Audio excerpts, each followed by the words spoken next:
আসসালামু আলাইকুম রহমতুল্লাহি অবরকাতুহু।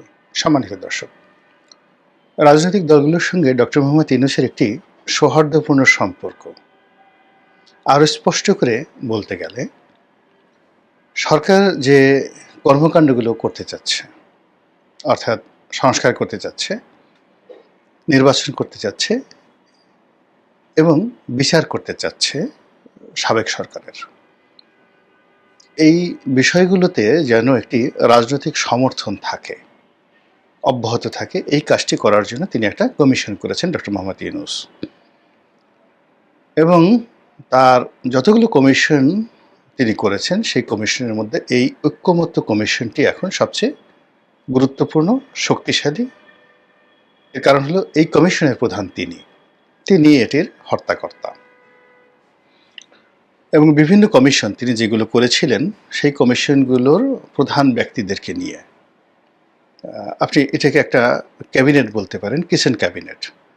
তার যারা পছন্দের মানুষ, ডক্টর বদিউল আলম মজুমদার, তারপর তার পছন্দের মানুষ আলী রিয়াজ সাহেব থেকে শুরু করে অন্য যারা আছেন, সবাইকে নিয়ে তিনি নিয়মিতভাবে রাজনৈতিক দলগুলোর সঙ্গে বৈঠক করছেন। এটি আপাত দৃষ্টিতে যা কিছু আপনাদের মনে হচ্ছে যে এর মাধ্যমে একটা ঐক্যমত্য তৈরি হচ্ছে, কিন্তু বাস্তবতা হলো যে এর মাধ্যমে ঐক্যমত্য তৈরি হচ্ছে না, বরং জাতীয় ঐক্যমত্যের পরিবর্তে মতানৈক্য তৈরি হয়ে যাচ্ছে। কেন? এর কারণটা হলো রাজনীতিতে আসলে ঐক্যমত্য হয় না। এটা এমন একটা বিষয় যে একটা দলের মধ্যে, মানে বিএনপি বলেন, আওয়ামী লীগ বলেন, জামাত বলেন, তো দলের মধ্যে কেন্দ্রীয় কমিটি, জেলা কমিটি, বিভাগীয় কমিটি, ইউনিয়ন কমিটি, সেখানেও কোনো একটা বিষয়ে ঐক্যমত্য দলগুলো করতে পারে না। আর প্রতিদ্বন্দ্বী যে দলগুলো, তো সেখানে নির্বাচনকে কেন্দ্র করে বা ক্ষুদ্র একটি স্বার্থকে কেন্দ্র করে কখনো কখনো যাকে বলা হয় স্বল্প মেয়াদে তাদের মধ্যে একটা ঐক্য হয়। যেমন দেখা গেল একটা টেন্ডার পাওয়ার জন্যে, নির্বাচনের একটা এলাকাতে প্রভাব বিস্তার করার জন্য, কিংবা দেখা গেল জাস্ট উদাহরণ একটা দেয়, যেমন ধরুন একটা এলাকাতে জামাতের প্রার্থী আছে, বিএনপির প্রার্থী আছে, আওয়ামী লীগের প্রার্থী আছে। এখন যে এলাকায় আওয়ামী লীগ প্রার্থীর জনপ্রিয়তা খুব বেশি, তো সেকেন্ড জনপ্রিয়তা ধরুন সেখানে বিএনপির আছে, তো সেক্ষেত্রে করে কি, জামাত এবং অন্যান্য ছোট ছোট দলগুলো যদি আওয়ামী লীগ তাদেরকে ম্যানেজ করতে না পারে, তাহলে তারা এই বিএনপিকে সাপোর্ট করে।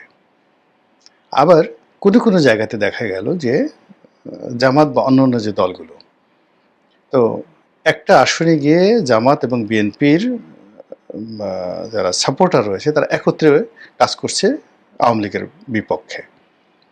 ঠিক একই নির্বাচনী এলাকায় অন্য একটা এলাকায় গিয়ে দেখা যাচ্ছে যে আওয়ামী লীগের লোক, জামাতের লোক একত্র হয়ে বিএনপির বিরুদ্ধে কাজ করছে। তো এটা হলো নির্বাচনের মাঠে একেবারে রূঢ় বাস্তবতা। বাংলাদেশের 3টে আসনই এরকম। যদি এক একটা আসনে 400 মানে 400 কেন্দ্র থাকে, তো 400 কেন্দ্রেই কিন্তু 400 রকমের মেরুকরণ হয়ে থাকে। আমরা যারা ভোট করেছি আমরা এই জিনিসগুলো দেখেছি, হাড়ে হাড়ে টের পেয়েছি। 2 নম্বর হলো যে নেতাকর্মীদের মধ্যে আধিপত্য বিস্তার নিয়ে ঐক্যমত্য হয়, এলাকার দখল নিয়ে প্রতিপক্ষকে দমন করা নিয়ে তাদের মধ্যে ঐক্যমত্য হয়, এবং সেই ঐক্যমত্যের সাথে দলীয় কোনো বিষয় থাকে না, ওটা অ্যাবসলিউটলিও স্থানীয়ভাবে এই ঐক্যমত্যটা হয়। থার্ডলি হলো স্বার্থ সংশ্লিষ্ট চাঁদাবাজি, টেন্ডারবাজি ইত্যাদি ক্ষেত্রে হঠাৎ করে দেখা গেল যে প্রতিপক্ষ মানে তাদেরকে দমন করার জন্য, তাদেরকে পরাজিত করার জন্য একটা ঐক্য হয়ে যায়, অর্থাৎ সেখানে যে বেশি শক্তিশালী হয়। এখন ধরুন বিএনপি ক্ষমতায়, এবং বিএনপির কোনো একজন কন্ট্রাক্টর রয়েছেন একটা জেলাতে, কিন্তু দেখা গেলো সেই কন্ট্রাক্টরকে পরাজিত করার জন্য বিএনপির যারা মিত্র, রাজনৈতিক মিত্র, তারাই গিয়ে বিএনপির প্রধান প্রতিদ্বন্দ্বী, সেটা জামাত হোক, আওয়ামী লীগ হোক, জাতীয় পার্টি হোক, তার বিরুদ্ধে তারা সব দাঁড়িয়ে গেল। এবং এটা নিয়ে আপনি শীর্ষ নেতৃত্বকে শেখ হাসিনাকে, বেগম জিয়াকে যত গালাগালি করেন, জামাতে আমিরকে যত গালাগালি করেন, এটা না বুঝে গালাগালি করবেন, ওটা স্থানীয়ভাবে হয়ে থাকে। ঠিক এই সময়টাতে আপনি যদি রাজনীতিতে চিন্তা করেন, সিলেটের রাজনীতি তার সঙ্গে আপনি চট্টগ্রামের রাজনীতি মিলাতে পারবেন না, চট্টগ্রামের রাজনীতির সঙ্গে ঢাকার রাজনীতি মিলাতে পারবেন না, ঢাকার রাজনীতির সঙ্গে বরিশালের রাজনীতি মিলাতে পারবেন না। এলাকা ভেদে এই এনসিপি, জাতীয় পার্টি, বিএনপি এবং যেহেতু নিষিদ্ধ দল এখন আওয়ামী লীগ, তারা পিছনে বসে যে কাজগুলো করছে অনেক সময় কেন্দ্রীয় নেতারা তা জানেনও না। তো যেখানে একটা রাজনৈতিক দল তার নিজেদের মধ্যে ঐক্যমত্য তৈরি করতে পারে না, সারা বাংলাদেশে তার দল এবং অন্যান্য মিত্র এবং শত্রুর মধ্যে ঐক্য এবং শত্রুতা একটা জেনারেলাইজ করতে পারে না, সেখানে সরকার যে জাতীয় ঐক্যমত্য গঠন করতে চাচ্ছে, এই ডেফিনেশনটা এবং এই হেডলাইনটাই ভুল। এখানে যদি অন্য কোনো হেডলাইন হতো বা অন্য কোনো বিষয়াদি হতো সেটা বোঝা যেত, কিন্তু যে হেডলাইন নিয়ে ঐক্যমত্য করা হয়েছে এটা কখনো কোনো দেশে কখনো হয়নি। এ গেল এক। ২ নম্বর হলো যে যারা এই ঐক্যমত্য করবেন, এখন তাদের সঙ্গে তো রাজনৈতিক দলগুলোর বা নেতাদের কোনো রকম পূর্ব সম্পর্ক, পারিবারিক সম্পর্ক, সামান্যতম লিঙ্কেজও নেই। তারা সবাই একে অপরকে ঘৃণা করে। ধরুন বদিউল আলম মজুমদার বা আলী রিয়াজ, তারা মূলত শিক্ষা সেক্টরের মানুষ। আবার অন্যদিকে যদি রাজনীতিবিদদের ধরেন রুহুল কবির রিজভী আছেন, সালাউদ্দিন সাহেব আছেন, জামাতের ধরেন ৩-৪ জন লোক আছেন, এদের সঙ্গে তো এই মানুষগুলোর মানে কখনো কোনো পারিবারিক সম্পর্ক হয়নি। মানে আলী রিয়াজ সাহেব বদিউল আলম মজুমদারের বাসায় জামাতের আমিরকে তিনি কখনো দাওয়াত দিয়েছেন গত ১৫-২০ বছরে।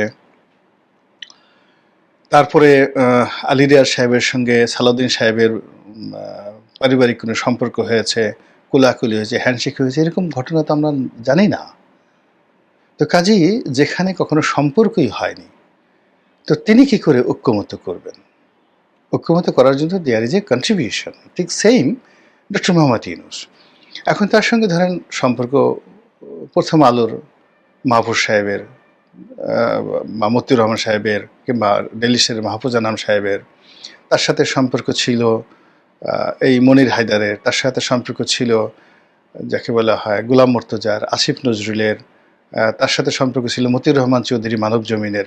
ওনার সার্কেল তো ওনারা। তো এই সেক্টরে যদি তিনি মানে এই মানুষগুলোর মধ্যে যদি কোনো বিষয়ে তিনি ঐক্যমত্য করতে চাইতেন, তাহলে হয়তো তার পক্ষে সেটা সালিশি করা সম্ভব ছিল। কিন্তু যাদের সঙ্গে তিনি বসছেন এদের কারোর সঙ্গেই তো তার কোনো সম্পর্ক নেই, এদের কিছু তিনি জানেন না। তো যার সম্পর্কে আমি কিছুই জানি না, সম্পর্ক নেই, সেখানে ঐক্যমত্য হবে না। ফলে যা হবার তাই হচ্ছে। আগে যতটুকু সম্পর্ক ছিল এই রাজনৈতিক দলগুলোর মধ্যে, এখন এই ঐক্যমত্যের কমিশনে গিয়ে যাকে বলা হয় সেটা কোন পর্যায়ে চলে গেছে, এটা আর কিছুদিন পরে ডক্টর মোহাম্মদ ইউনূস এবং রাজনৈতিক দলগুলো টের পাবেন যখন এটা প্রকাশ শেষ হয়ে যাবে। জাস্ট একটা উদাহরণ দিই, খুব শীর্ষ একজন রাজনৈতিক ব্যক্তিত্ব, খুবই জনপ্রিয় এবং শীর্ষ,